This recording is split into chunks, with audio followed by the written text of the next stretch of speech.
High বন্ধুরা, তোমরা সবাই কেমন আছো? রিকিচেন ইউটিউব চ্যানেলে তোমাদের সবাইকে স্বাগত জানাই। তো দেখো, বর্ষাকাল, বৃষ্টি তো প্রায় পড়েছে। তার বাজার থেকে দেখো, বাজারে তো সবসময় যেতে পারছে না, কিন্তু আজকে যখন গেছিলো তো পুঁটি মাছ পেয়েছিল। তার বাজার থেকে বেশ অনেকটা পুঁটি মাছ এনেছিল, আর তার সাথে দেখো ট্যাংরা মাছও এনেছিল। আর ট্যাংরা মাছে দেখো কী পরিমাণে ডিম।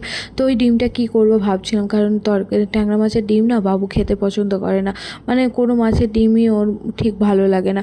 তাই ভাবলাম ডিমগুলো কী করবো তখন ভাবলো একটা নতুন রেসিপি তোমাদের সাথে শেয়ার করি। তবে হ্যাঁ, এই রেসিপিটা আমি এখানে শেয়ার করছি না, এই রেসিপিটা আমার শর্টসে আছে, ইউটিউব শর্টসে, তোমরা চাইলে সেখান থেকেও দেখে আসতে পারো। সুন্দরভাবে আমি তোমাদেরকে দেখিয়ে দিয়েছি ওখানে। তো দেখো, ট্যাংরা মাছ, ডিম আর পোস্ত দিয়ে একটা সুন্দর রেসিপি আমি শেয়ার করে দিয়েছি। তোমরা যে এত ভালোবাসা দিয়েছো তার জন্য অনেক অনেক অনেক ধন্যবাদ। তোমরা চাইলে সেখান থেকেও দেখে আসতে পারো। আর যদি তোমাদের মনে হয় তো কমেন্ট করে জানাতে পারো, আমি ফুল ভিডিও আরও সুন্দরভাবে তোমাদের ডিটেলসে জানিয়ে দেবো। তো দেখো, অনেকেই আমাকে কমেন্ট করে জানিয়েছো যে পোস্তটা কিভাবে বাটলে।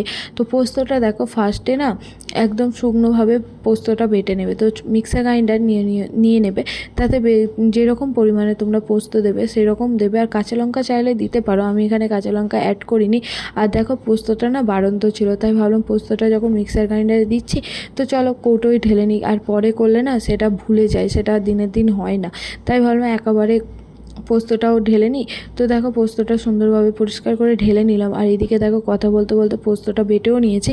হ্যাঁ, পোস্ততে একদম জল দেবে না, প্রথমে শুকনোতে বেশ কিছুক্ষণ ধরে বেটে নেবে।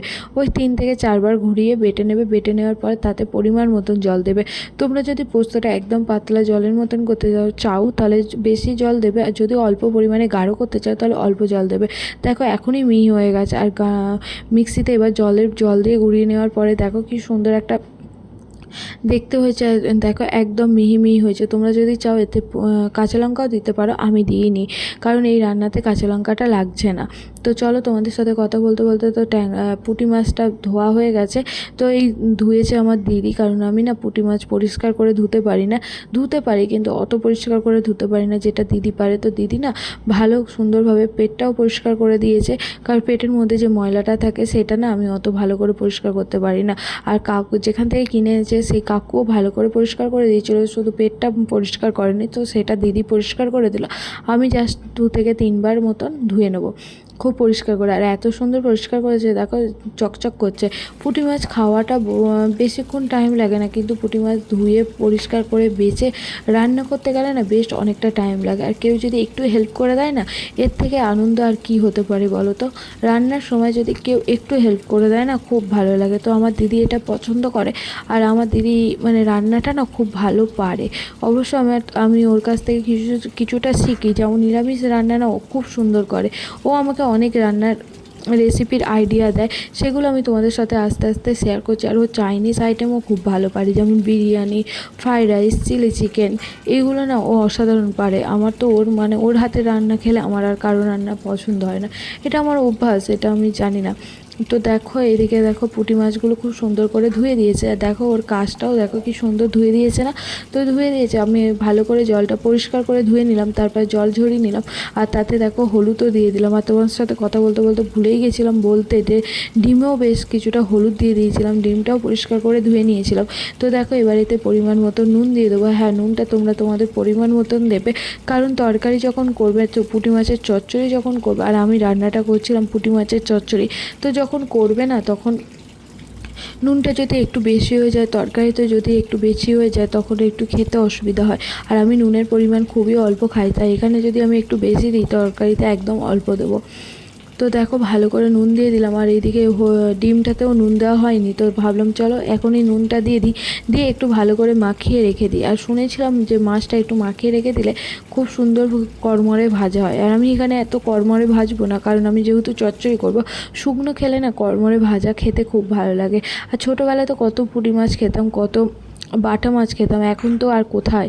এগুলো তো মানে পাওয়া যায়, কিন্তু সেই রকম মজার আনন্দের আর হয় না। আমরা ছোটোবেলায় পুকুরে, আমাদের নিজস্ব পুকুর ছিল, তো এখনও আছে। তো পুকুরে অনেক মাছ চাষ হতো। তো দেখো সেখানে কত ছোটোবেলায় স্কুল থেকে এসে ছিপ নিয়ে ফেলতাম, কত মাছ পেতাম, বাবা মাছ ধুয়ে দিত, মা রান্না করতো, তার মজা আলাদা। আর এখনকার মজা হচ্ছে যা কিছু খেতে যাও বাজারে গেলেই সব পেয়ে যাও। তখন এত বাজার ছিল না, এত কিছু ছিল না, তখন যা চাইতাম সব পুকুর বা গাছে সব পেয়ে যেতাম, তখন একটা আলাদা মজা ছিল। আর যেমন আম চুরি করাটা খুব বড় ব্যাপার না, কিন্তু আম পাড়া খুবই ভালো লাগতো, তাই না? আম খেতে। কিন্তু এখন তো দোকানে তুমি সব পাবে, কিন্তু এখন আর সেই মজাটা নেই। তো চলো, ওইদিকে কথা বলতে বলতে তোমাদের সাথে বলাই হলো না, একটা গ্যাস জ্বালিয়ে নিলাম, ফ্রাইং প্যানে মাছগুলো দিয়ে দিলাম। আর কি বলো তো, আমি যেহেতু তরকারি করবো তাই ভাবলাম মাছগুলো একবারে ভেজে নিই। যদি একটুখানি অন্য কিছু করতাম বা শুধু পুঁটি মাছ ভাজা করতাম তাহলে দেখতে অল্প অল্প করে ভেজে তুলতাম। তো আমি যেহেতু তরকারি করবো তাই আমি একেবারে মাছটা দিয়ে দিলাম। এবার মাছটা মাছের মতন হোক। আর আমি এখানে সর্ষের তেল পরিমাণ মতন দিয়েছি, যেরকম মাছ ভাজবো তোমরা তোমাদের মতন পরিমাণ মতো সর্ষের তেল দিয়ে মাছটা ভেজে নিও সুন্দরভাবে। তো দেখো, কথা বলতে বলতে তো অনেক দূরই রান্নাটা করে নিলাম। আর আমি যে ঢ্যাঁড়সের রেসিপিটা বললাম সেটা না আমার ইউটিউব শর্টসে আছে, তোমরা চাইলে সেখান থেকে দেখে আসতে পারো। আর সেখানে তোমরা অনেক অনেক অনেক ভালোবাসা দিয়েছো, তার জন্য অনেক অনেক ধন্যবাদ। আমি যে এই অল্প সময় এতটা এগোতে পেরেছি এর জন্য তোমাদেরকে অনেক ধন্যবাদ। তো দেখো চলো, তোমাদের সাথে কথা বলতে বলতে মাছটা প্রায় অনেকটাই ভাজা ভাজা হয়ে গেছে। আমি যে একদম লাল কড়কড়ে করবো এমনটাই নয়, আমি হালকা ভাজবো। তো চলো ওইদিকে ওই মাছটা হোক, ততক্ষণে দেখো একটা বড় কড়াই নিয়ে নিয়েছিলাম, তাতে তেল গরম করতে দিয়ে দিলাম সর্ষের তেল। তারপরে দেখো আমি পেঁয়াজ কুচি দিয়ে দিলাম। এখানে আমি দুটো মতন পেঁয়াজ নিয়েছিলাম। পেঁয়াজ তোমরা চাইলে তোমাদের পরিমাণ মতন দেবে, তবে দুটো দিয়েছিলাম কারণ টেস্টটা একটু বেশি হবে। কারণ আমি এখানে রসুনের পরিমাণ একদম সীমিত দিয়েছিলাম, না দেওয়ার মতন। না দিলেও চলে, তবে দিলে কি বলতো একটা আলাদা টেস্ট আছে। রসুন তো বলো, রসুনের তো সবসময় যেন একটা আলাদা টেস্ট আছে। তো দেখো পেঁয়াজটা সুন্দরভাবে ভাজা ভাজা হয়ে গেছে। তারপরে দেখো আলু কুচিগুলো কেটে নিয়েছিলাম অনেকক্ষণ ধরে, জলে ভিজিয়ে রেখেছিলাম, তো সেটা দিলাম। তো তোমাদের সাথে কীভাবে আলু কাটছি বা কীভাবে পেঁয়াজ কাটছি সেটা শেয়ার করছি না, কারণ তোমাদের সাথে অনেক রান্নার ভিডিও আমি শেয়ার করছি, সেখানে সব দেওয়া আছে। আর তোমাদের সাথে কথা বলতে বলতে দেখো আলুগুলোও সুন্দরভাবে ভাজা হয়ে গেছে। তো তাতে দেখো 2 থেকে 3টে বোতল কোয়া আমি রসুন বেটে দিয়ে দিয়েছিলাম, বেটে মনে ওই গ্রেটারে গ্রেট করে দিয়েছিলাম। তো দেখো সেটা দিয়ে বেশ কিছুক্ষণ কষানোর পরে জল দিয়ে দিয়েছিলাম। তো তারপরে শুকনো মশলা কিছু অ্যাড করলাম, যেমন লঙ্কা গুঁড়ো, নুন আর হলুদ গুঁড়ো, আর কিছু অ্যাড করিনি। তো দেখো সেটা ভালো করে দিয়ে দেওয়ার পরে ভালো করে কষিয়ে নেওয়ার পরে বেশ কিছুক্ষণ কষানোর পরে 2 কাপ মতন জল দিলাম। এবার জলটা যতক্ষণ একটু ফুটুক ততক্ষণে দেখো তোমাদের সাথে কথা বলতে বলতে তার ভাতের রেসিপি দেওয়া হলো না। তো ভাতটাও হয়ে গেছে, ভাতটাও ছেঁকে নিয়েছিলাম। তো ভাতটা হয়ে গেছে। আর এইদিকে দেখো পুঁটি তরকারিটা যখন হয়ে গেছিলো তো মাছগুলো সমস্ত দিয়ে দিলাম।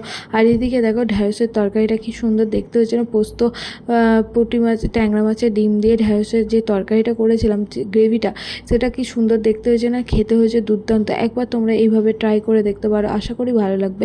আর তোমরা তো সবাই জানো আমি লাঞ্চের ভিডিও করার সময় অবশ্যই চা বসাই, কারণ চা আমার একটা নেশা বলতে পারো। আমার সকালে চা, রাতে চা, দিনে চা, সব সময় অল টাইম চা দিলেই চলে যায়। তো দেখো এইদিকে রান্নাটা হোক, ততক্ষণ চাও বসিয়ে নিয়েছিলাম, তো চাটাও খেয়ে নিই। চা খাওয়ার পরে আমি ভাতটা বাড়বো। আর আমি না একটু পরিবেশন করে ভাত বাড়তে পছন্দ করি। তো দেখো কালারটা কি সুন্দর এসেছে না, দেখতেও এসেছে ভালো। তো এইরকমভাবে যদি তোমরা রান্না করে সবাইকে খেতে দাও না, 1 গালের থেকে 2 গাল থেকে 3 গাল থেকে 4 গালের বেশি ভাত খেয়ে ফেলবে সবাই। বাচ্চাদেরও খেতে দিতে পারো, বাচ্চাদের যেমন। আর বাচ্চাদের রান্নাও আমি শেয়ার করি, সেইগুলো তোমাদের খুব ভালো লাগছে, তার জন্য অনেক ধন্যবাদ। তো সেইগুলোও দেখে আসতে পারো, আমার সমস্ত ভিডিও আমি তোমাদের সাথে শেয়ার করছি, আমার ভিডিওগুলো দেখলেই বুঝতে পারবে। আর এদিকে দেখো ট্যাংরা মাছের ডিমটা, আর এই রান্নাটা একটু অন্যরকমভাবেই করেছিলাম, যে সমস্ত জিনিস একটা কড়াতেই করে নিয়েছিলাম। আর এইদিকে দেখো তোমাদের সাথে কথা বলতে বলতে ভাতও বেড়ে নিলাম। আর ভাতটা দেখো কি সুন্দর দেখতে হয়েছে। আমি এরকমই, আমি প্রতিদিন একটু সাজিয়ে গুছিয়ে খেতে দিতে খুব পছন্দ করি, আর আমি সেই রকমভাবেই দিই। আর আমার রান্নাটা যদি তোমাদের ভালো লাগে তাহলে অবশ্যই লাইক, কমেন্ট, সাবস্ক্রাইব করে আমার পাশে থেকো। ততক্ষণ তোমরা ভালো থেকো, সুস্থ থেকো। দেখা হচ্ছে আগামী দিন। ধন্যবাদ।